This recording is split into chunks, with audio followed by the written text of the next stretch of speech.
That's right now. Number one, we recognize to ourselves that God is breathing on bringing some people together for a spiritual brotherhood opportunity, whatever we want to call it.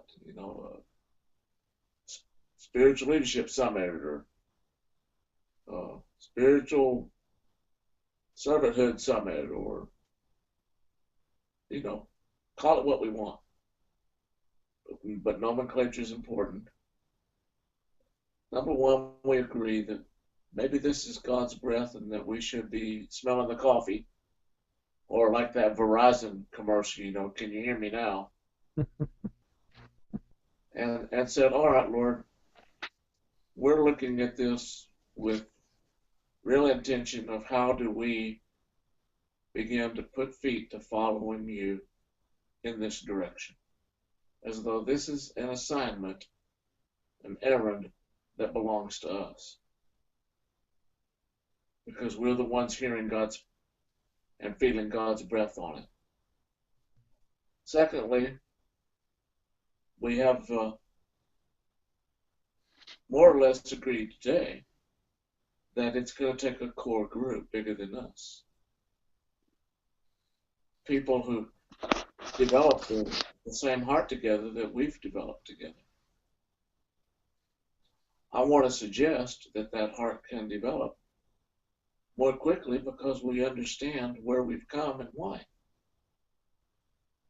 That God is bonding people together because He's seriously after the fellowship of cohesion, collaboration, coordination, cooperation, cohesion, and that those are some statements of the why.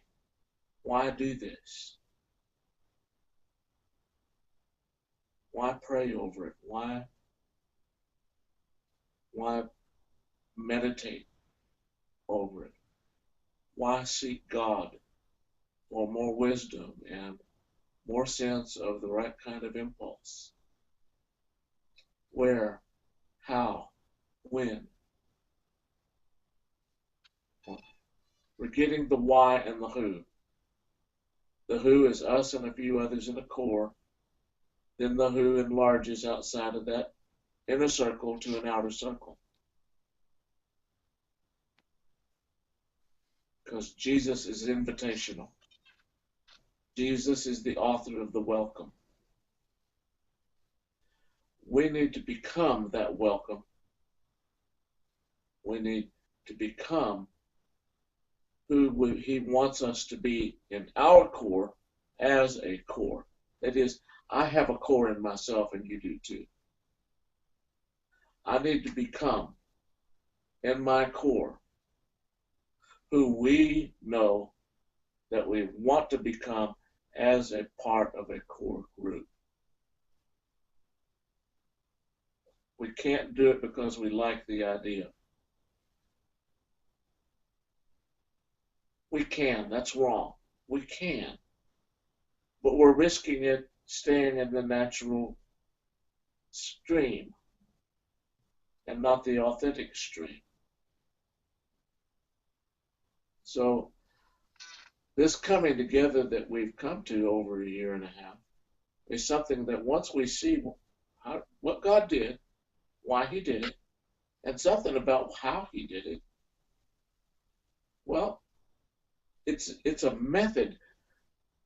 Methods are temporal. They're not forever. They're not eternal. We can't make a doctrine out of a method.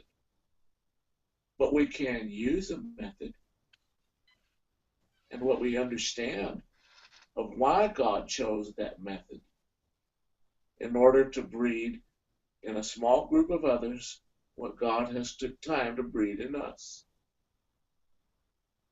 And as that handoff happens, and there's a level of agreement, we can move ahead together, drawing on the strengths of who the core group people are.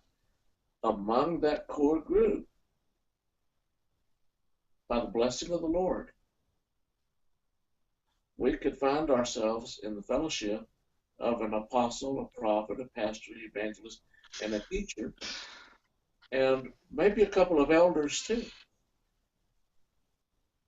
And what a complete picture that would be, wouldn't it?